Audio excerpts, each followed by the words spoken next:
let's head to East Africa now, where Kenya has once again topped the region as the country with the most expensive national budget in the 2020-2021 fiscal year. Now, Kenya's budget reached $33.3 billion, surpassing Uganda, Tanzania and Rwanda combined. A huge chunk of the money will cater for spending, covering salaries and loans as well. Now, the government also plans to collect at least $16.6 billion and seek a further $8.83 billion to fill the deficit. Tanzania's budget reached $16 billion, and of course its government will collect about $9.2 billion through the Tanzania Revenue Authority. Meanwhile, Uganda's budget reached $13 billion. It focuses allocations on national security, infrastructure development, health, and economic recovery.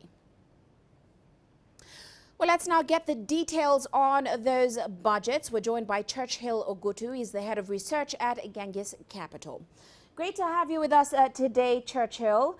Now, what we saw yesterday was that East Africa's largest economies were not ready to cut spending, but they certainly plan to borrow more, at least $16 billion, in order to fund their economies going forward. What was the most striking to you as you took in those budgets yesterday?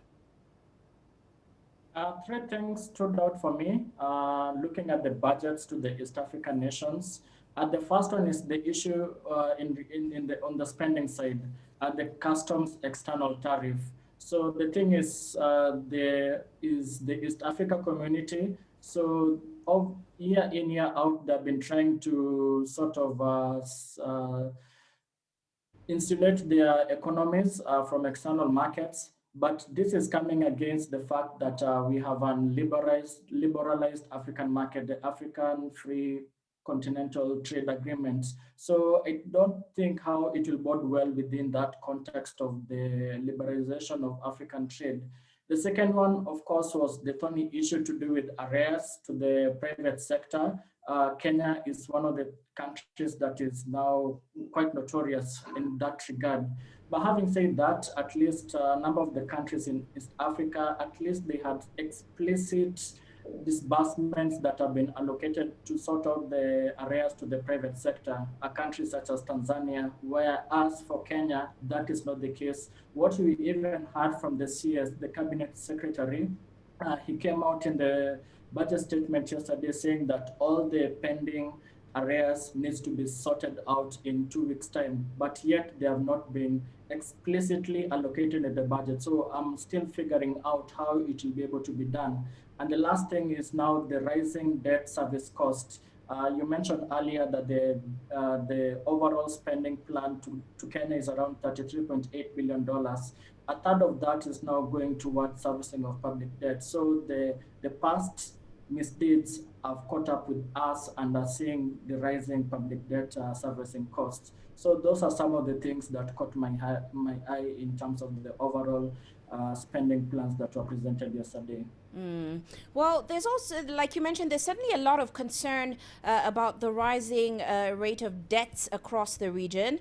But governments are also raising taxes, as we saw, which raises questions as to how they plan to squeeze that money from their citizens going forward. Now, in light of what we see is mostly lethargic collections, and for example, here in Kenya, they're proposing amendments to suddenly help them with their tax administration and collections going forward. Are you confident that these governments will be able to achieve their budget goals going forward? I doubt. Specifically looking at the Kenyan context, we have the Finance Bill 2021, and what even the Cabinet Secretary stated yesterday is that the total amount to be realized from all the proposals in the Finance Bill 2021 is amounting to roughly $80 million. So we are in an environment where the expected net increase in ordinary revenue is in the order of $1.8 billion. So $80 million is just a drop in the ocean. And looking at across the East African nations, looking at even it's primarily this higher revenue collection is underpinned by the expected growth projections for the next financial year. In Kenya, we are looking at going to 6.3% on average in the next financial year, from 3.8% in the current financial year. In Uganda, it's slightly lower at 4.3% in the next financial year.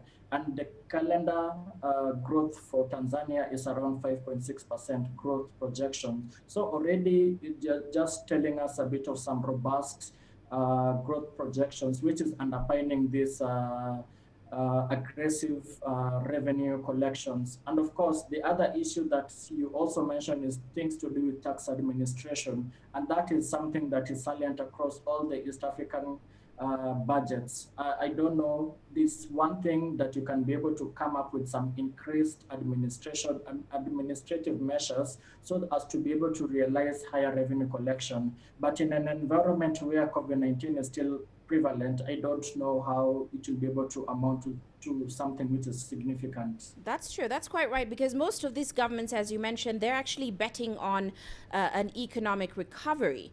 Now, briefly take us through what economic experts are saying about the growth outlook and expectations for a rebound in economic activity in some of these East African nations this year. Is it that positive or is it cautiously optimistic?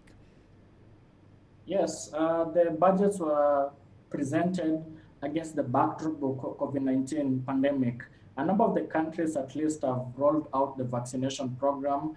Kenya, as at the last count, we were at around 1 million people had already received at least the first dose of the COVID vaccination, which is roughly 2% of the population. Closer, we are looking at Uganda at around 734,000 persons had already received vaccination as at the last count, which is still significantly lower than the overall population. Tanzania is only that recently started acknowledging that COVID-19 is a reality to live with. So that is the context that we're looking at, even in the rollout of the recovery economy.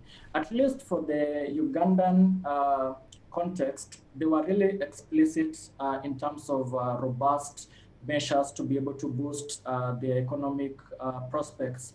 Things to do with micro, small, and medium enterprises, at least that tax relief measures, which will be able to enhance even the recovery. For Kenya, we are still throwing things to the wall and hoping that a majority will stick. So we are still trying things here and there, but nothing significant that could move the needle. So it's still a dichotomy in terms of economic recovery policies. Well, Churchill, many thanks for that great analysis. Looking forward to having you on again on the show. That is Churchill Ogutu joining us there from Ganges Capital.